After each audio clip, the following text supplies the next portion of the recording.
Today I'm joined with Ollie Hayes, who's here to answer a few questions about his experience in the music industry. So a big welcome to you, Ollie. Would you like to introduce yourself? Hello, everybody. My name's Ollie Hayes, and I make alternative pop music. So how would you describe the music you make? Just as that alternative pop, I think I get bored very quick, very quickly with my own music a lot. So alternative kind of covers all manner of sins, and I think it is a genre with lots of genres within it, and I think that's more kind of what my music is. It's kind Okay. of poppy, but it's Cover a lot of poppy in different areas. different No? directions. Good. Yeah.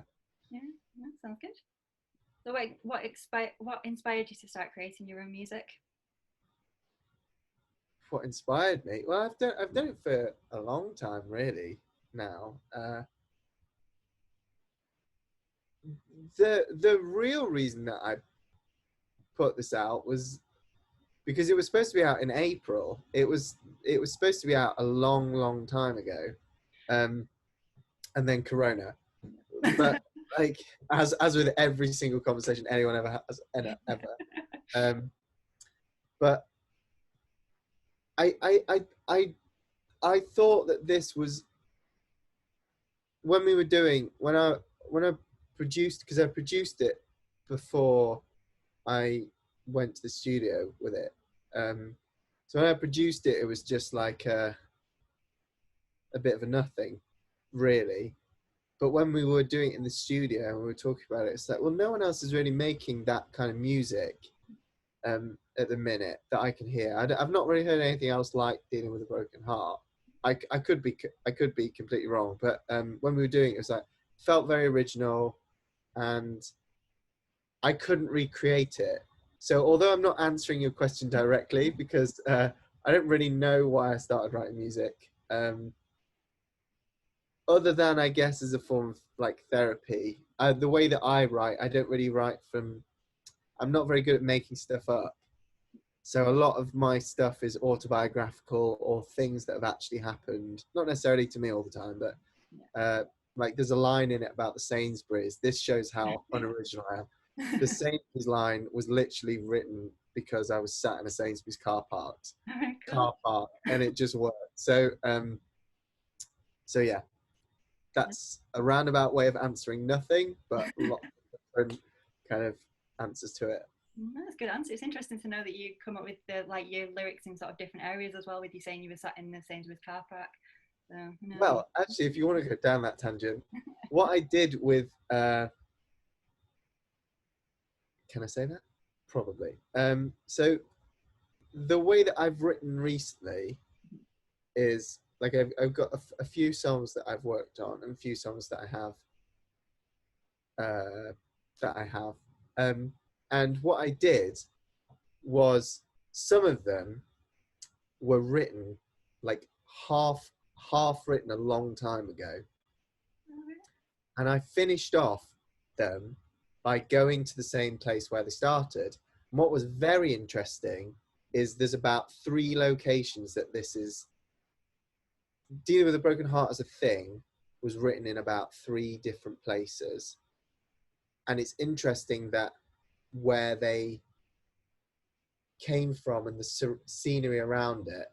So I know that's really stupid, but the Sainsbury's bit is obviously inspired by the Sainsbury's bit, is by being in Sainsbury's. But the Dealing with a Broken Heart stuff, the actual thing was written in a church hall car park, which I sometimes go to just like write ideas. I actually have a song before that called Easy Life, and there's a line in that about God. And although I know that that's definitely to do with my uh, feelings on it, I think that the church was definitely an inspiration behind that. So I don't know where the dealing with the church thing came with Dealing with a Broken Heart, but yeah, That's really yeah, it's interesting for me as well to look back and go, how did I come up with that? I don't really know, but maybe that had something to do with it. So yeah. yeah. So as you just mentioned, you recently released your first single, "Dealing with a Broken Heart," which is a really amazing song. It kind of All right. links to the next question, the question before, but what was your inspiration behind the song? Okay.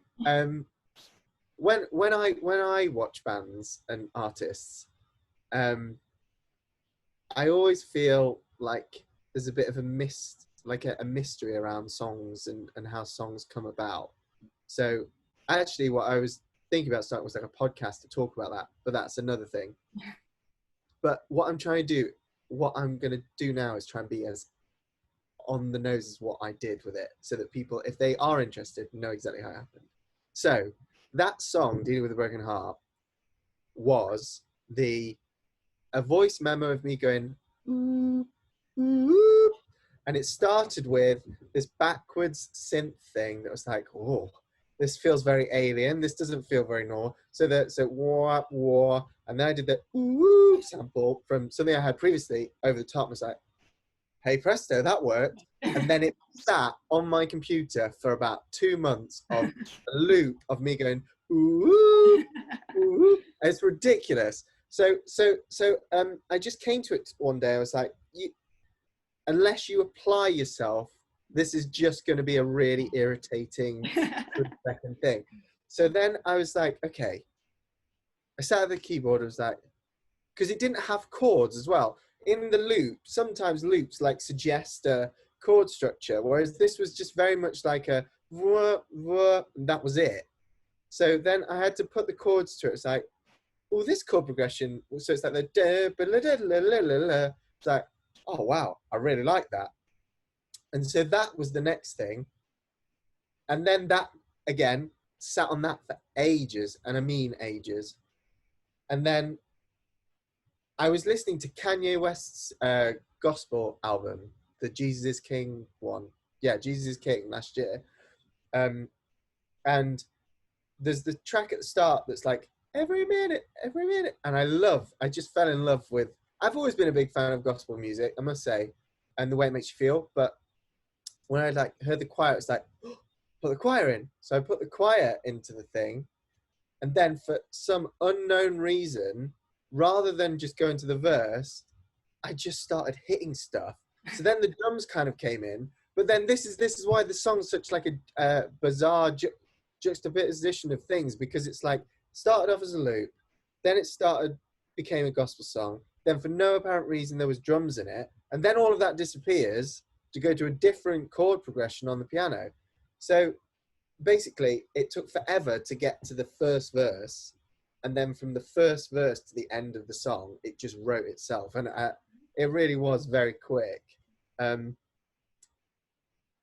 almost forgotten the question. What was that? One? What was your inspiration behind the song? Oh, I'm not really answered it at all. So I would say, honestly, that Kanye West record, without that record, it wouldn't have got made, because I would have been stuck on that just piano line. It kind of built up though into a song, because it's all flows really well. I really enjoy the song. Thank you. Well, I think it sounds a bit odd, but a friend of mine wrote a thing about it, which is actually better than how I would ever describe it. But it's kind of like, I like the idea that the whole thing is very up then down, then up then down, then and accidentally that kind of works in with the Dealing with a Broken Heart theme. That was not intentional. That was just what felt right. But I like the fact that you think it flows, because in my head, I've always thought it's like that bit was cemented with that bit, and it was kind of like squashed together. So if you think it flows, then it must have ended up all right. So that's good.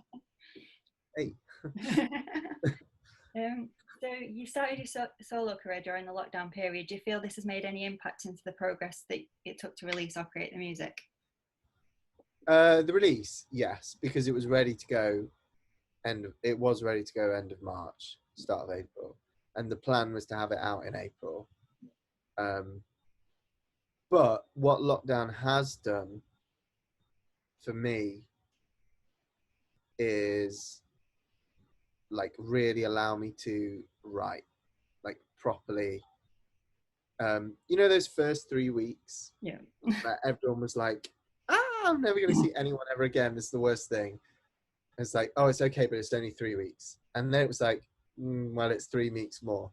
by the end of the second set of 3 weeks, everyone had like forgotten about the 3 weeks. But what was amazing for me was everything had slowed down and there was like a peacefulness within everything. Yeah. Because there wasn't the hustle and bustle. And I ended up going like on long walks, like really long 3-hour walks, which is just, so when we were talking about writing stuff, there's a whole load of stuff from the lockdown period that's like, they are only written on like 3 routes, but none of them sound the same. So I found lockdown very like reinvigorating writing wise. And I also think it's kind of helped with, you know, you can't play live, so don't bother trying to. Do you know what I mean? Just focus on getting better at recording, getting better at producing and stuff. But that being said, I kind of wish that lockdown hadn't happened, because I would have really have liked to have been able to go and like play Dealing with a Broken Heart in front of people and that kind of stuff. Because I've not, at this point, I've not really booked in any shows, or because A, I don't know what shows there are, and B, I always thought I'd love to do like a single release show, but because of my first thing, there's not that, and because I sound very different on lots of different songs that I've got, it wouldn't really make sense, do you know what I mean, without the context of everything else. So I don't really know when I'll play it live, but I'd like to. Hopefully soon. hopefully Yeah. Cool. So what's next in line for you? What's directly next, as of the date of recording, is I'm going to be playing on as part of Rugby Live online festival. Oh, awesome. So all the stuff I've just said about being live is just not true. So it's just in like a room. It's just a live stream, and I'm going to play Dealing with a Broken Heart as part of it, and then I'm going to play some other songs that people may know, and some other songs that they definitely won't around it, which I'm very excited for. Yeah, I'll tune in. And then I've been doing lots of stuff, but I've really been writing towards something else after a few things after, really. So that's what I'm doing most of the time. So now for a couple of questions on your experience in the music industry. What's been your best experience so far? So far, because I'm essentially brand new, I haven't really had that much experiences. But I will say what was very cool was like I submitted my songs to a bunch of just a bunch of like industry professionals and stuff. And this is obviously the first thing that I've written, recorded and produced myself. And the feedback was like really, really strong. That's good. Around like the production and the song itself, which is very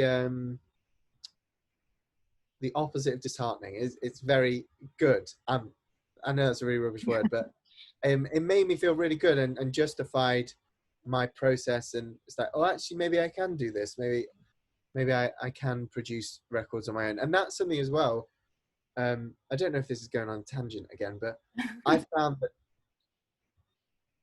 with having sole control of writing, recording, and producing it, I can be more creative in a way.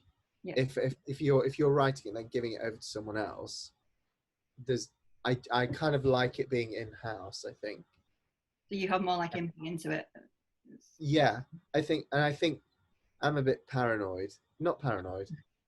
I'm a bit particular about the way I want things to be done and sound, and having that control myself is something that is like great, because as well I think my brain makes lazy connections. So like some songs link into each other because of, oh, I like that sound off that one, whereas, you know, if you were doing it as something else and everything was like you're coming to it fresh and it wasn't all from you, I don't think there would still be that through line, which I think in the way that I sound across everything is kind of important, because otherwise I would literally from some of the songs that I have, I would sound like Dealing with a Broken Heart, which I don't know what that is, but it's like gospely. I in my head it sounds like an emo Thank You Next, but with a fire. So it sounds like that. And then I've got other songs that sound like country and western stuff.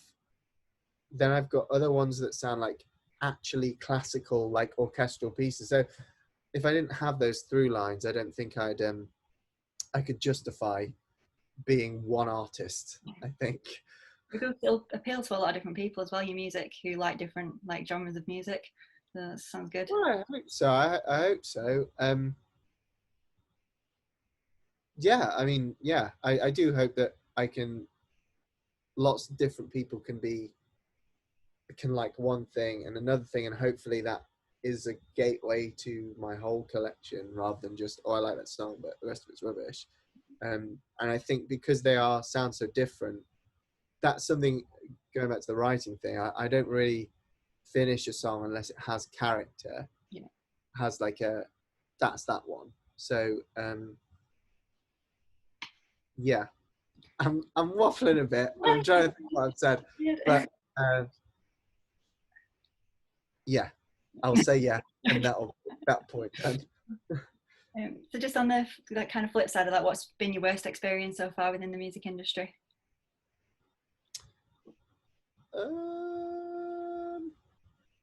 I think the worst thing is looking how little money you get on a Spotify stream. Like, that is depressing.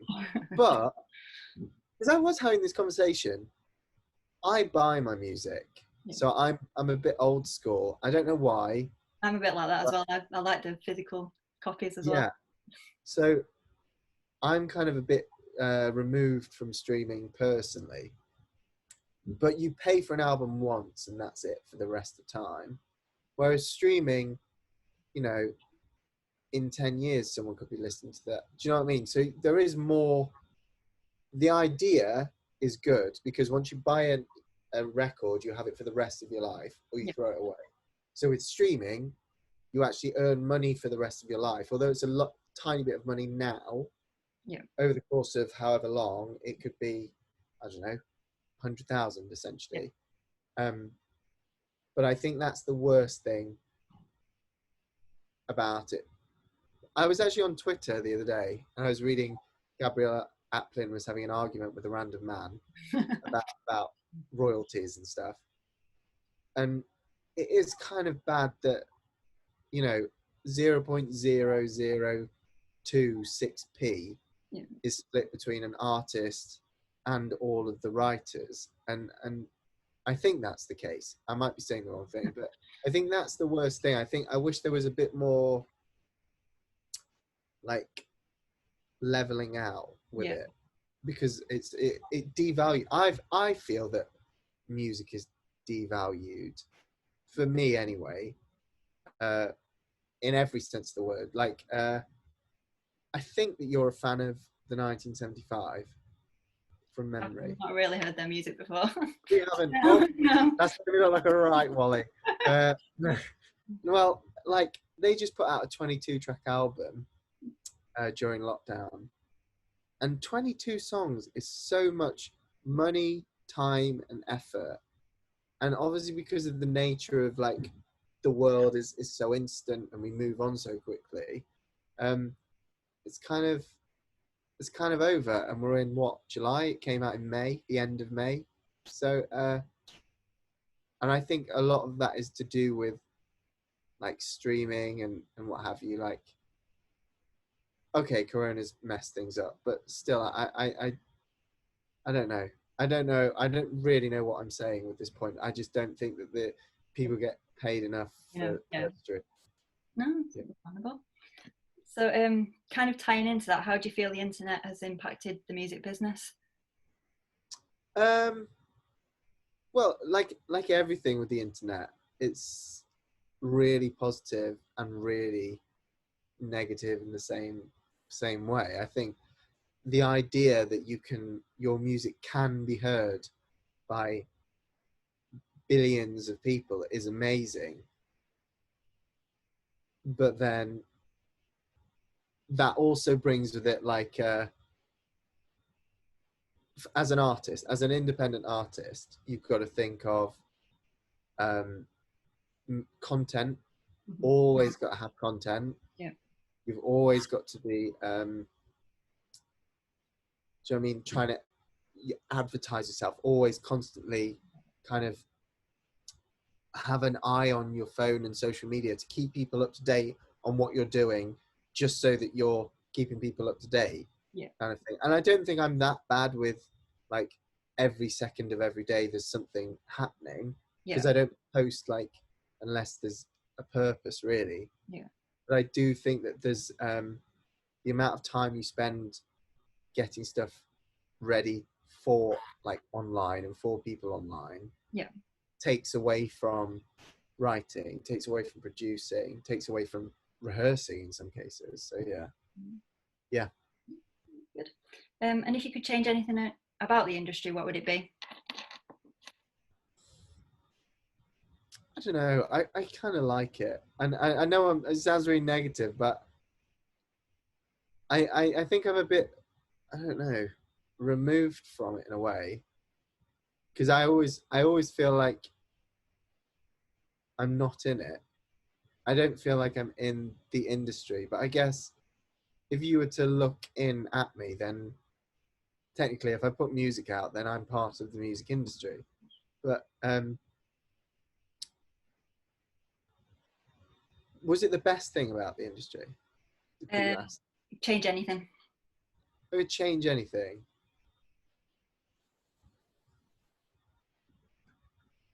This is just my preference, but like for gigs to be a thing that people like go to. Yeah. Do you know what I mean? Like I know people will go to like big arena gigs and things, but there are so many venues that have closed down because you know they just don't have the numbers and stuff. And I think that's because of the internet. Do you know what I mean? Yeah. Why would you go out on a rainy Tuesday when you can just watch them on YouTube, kind of thing? But yeah, that's one thing I wish I could change, is that people went to small gigs to see intimate performances. I prefer the smaller gigs. I prefer going to the small. Do you? Yeah.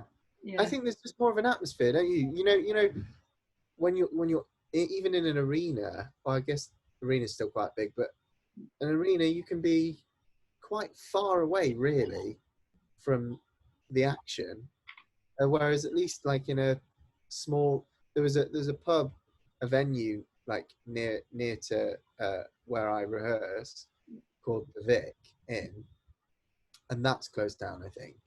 But that used to be like this tiny cramped stage, and like I don't know, capacity for about 50 to 100 like squidged in like sardines, and it was just a really cool place to play. It was like a rite of passage for bands and artists. If you could play there, you could play there and play that kind of thing. Whereas really you're kind of onto the internet until you either get a bigger stage or you don't, kind of thing. So that's something I'd change.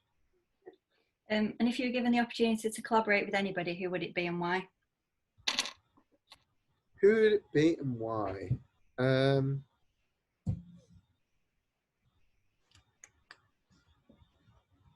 I don't know. This is one of those things where like I change my mind a lot, so I don't want to be committing to something forever. But I feel like right now, a few weeks ago, I think I would have said Kanye, but at the minute, I don't think I would. But I really, really like. Who do I really, really like? Okay, this isn't really a collaboration, but I would love to sit down and watch how Coldplay make a song from start to finish, because that's something that, like, when they talk about it in interviews, it's like we just get together in a room, and when we start playing, it sounds like Coldplay. Yeah. But it also sounds like they ditch a lot of songs. So I'd love to see where it that's yeah. Yeah, it's not really a collaboration artist-wise. It's more a collaboration production-wise, but it's not really a collaboration because I'm just sat there watching. But yeah, I think that's who I'd like to see. Sounds good. And do you have any advice for somebody wanting to follow in your footsteps? I wish I could say something witty. Anyone to follow in my footsteps, make sure you've got smaller feet. To follow in my footsteps, I don't really know that. See, the thing is, I am brand new as an artist, so I don't really know there's that much to follow other than my ethos. So a friend of mine unfortunately died last year, and he used to say this thing about 80% being good enough, and it's not that 80% is what I would aim for, but it got me thinking about that kind of idea of output and how much you have to put in. So what I'm trying to do personally is like a 5-to-1 ratio. So for anything you put out, be working on 5 other things at any one time. So basically to keep your workflow as high as possible and to keep your mind as, do you know what I mean? You know, I think flitting between projects is very helpful for me to get more done. Okay, it's half the speed sometimes, but sometimes if you're just doing one project, it can actually end up taking longer for me than if I'm doing like 3 at the same time kind of thing. So, yeah. Good. Yeah. And finally, a random question just to kind of add a bit of fun into it. What's your most useless talent that you have? Useless talent. Oh, man. Talent. See, I always used to get asked these kind of questions. I never know what I like, what talent I have.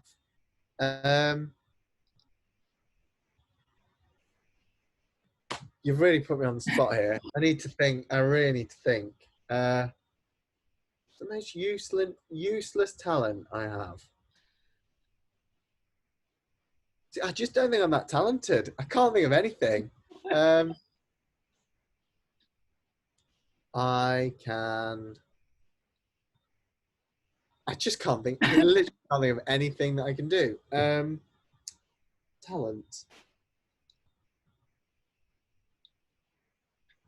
I'm afraid I'm going to have to say that my talent is that I don't have any talents, and I can't answer that. I'm really sorry. That's awful. But I genuinely can't think of anything that I can do that's like a talent.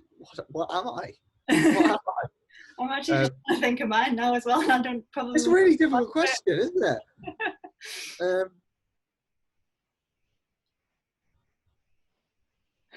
I'm like, what I'm currently doing is trying to look at my body and think, does anything like click? Does anything? I don't know.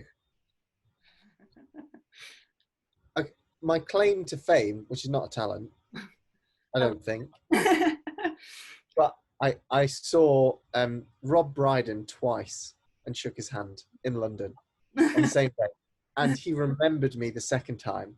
So that's probably a talent, but I just can't think of anything. Yeah, it's an interesting fact. We'll go with that. Yeah.